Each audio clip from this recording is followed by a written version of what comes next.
regardes quoi, tonton?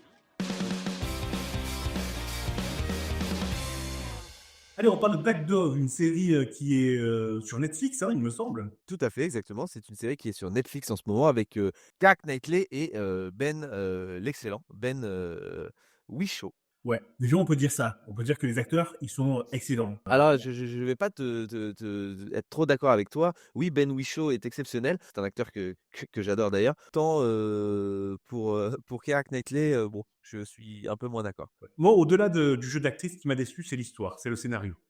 C'est-à-dire que, alors l'histoire, c'est un agent double, on va dire. Donc Hélène, jouée par Kira, qui se lance dans une liaison passionnée.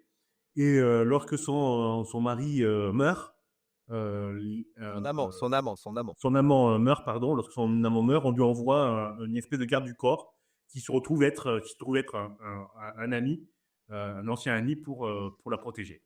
Donc on te vend ça. Moi au début, je pense qu'on va avoir droit à une histoire sur des complots, des twists sur les personnages, qui est le gentil, qui est les méchants.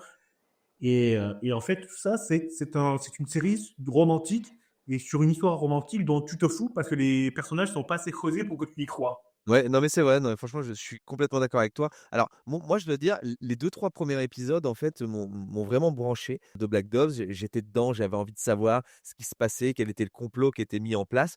Et puis, les 3 derniers, j'ai trouvé qu'ils étaient un peu plus mous. Et puis, alors, la conclusion, je la trouve vraiment d'une facilité, d'une simplicité hors norme. Et au final, on a envie de se dire à la fin du 6e épisode: «Ah ouais, d'accord, donc j'ai passé, 6 heures à regarder, pour que le complot ce soit ça». J'ai été très déçu. Voilà, bah écoute, ça m'étonne pas. J'avoue que moi, j'ai arrêté avant la fin.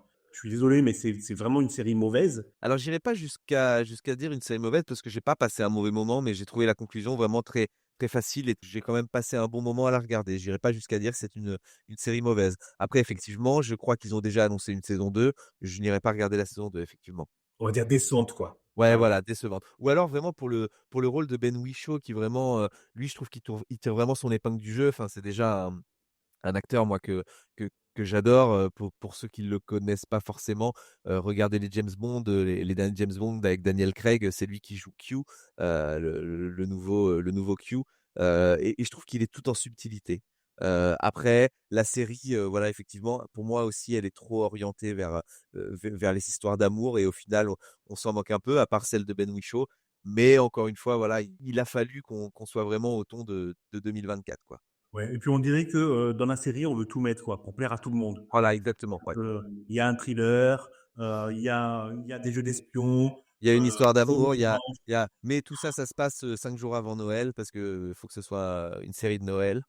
Ouais, voilà. Non, Ouais, non, ouais, non. c'est vrai, c'est un mélange de plein de choses voilà, qui donne une soupe, pas mauvaise, mais un peu fadasse. OK, bah, voilà. Bon, bah, écoute, je te propose qu'on passe à la suite parce qu'on n'aura pas grand chose de plus à dire, en tout cas, sur cette série, pas mauvaise, mais pas trop réussie non plus. Ouais, très décevante, c'est le mot qui restera. Allez, on passe à la bande dessinée et au livre.